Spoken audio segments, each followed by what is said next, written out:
Hello everyone! So karon guys, kay naabot naman ang hollow block para sa kulungan sa baboy.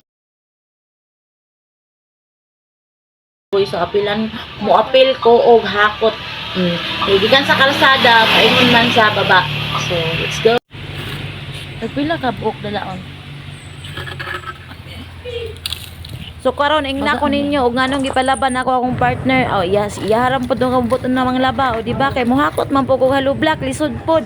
Kami ra may magtinabangay diri dili man ingon nga pagtrabaho sa babae, trabaho ra gid sa babae. Maning kamot kita ani kay unsaon taman og kita maning kamot. Way moabot. Ingon manggod sila ang kinabuhi aning kalibutan nagdula-dula lang ta, di ba? Gisayaw-sayawan na sa inyong iyaan diha para malingaw ba ana ang kinabuhi diha. Di kini mahumag isa ka adlaw.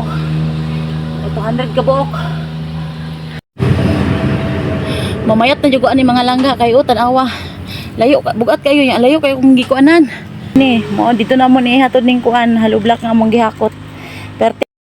So mao to no ni tabang pod ning akong grade 6 nga babae kay makadaog naman siya og isa ka buok, may na lang pod dungag-dungag sa kuan ba kanang hakuton nga dali lang pod siya mahuman.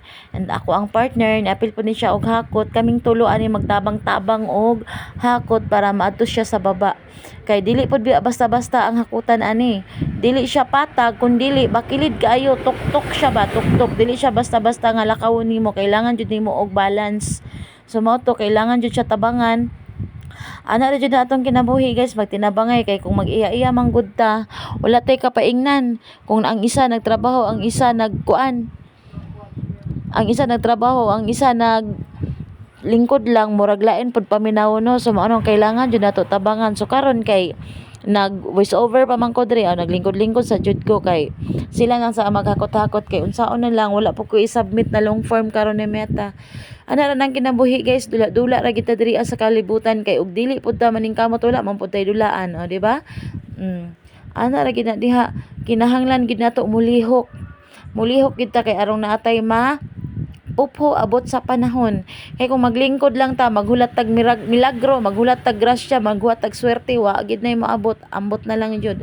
Gawas na lang jud ko, grabe na jud ang panahon nga mohatag sa imuha og pabor kay pwede kaniya padaugon og luto, pwede kaniya na something na swerte gid kay ka. O di ba? Kung paabot ta na ambot lang, maniguwang na lang siguro ta, kailangan jud nato maning kamot samtang bata pa. Thanks for watching.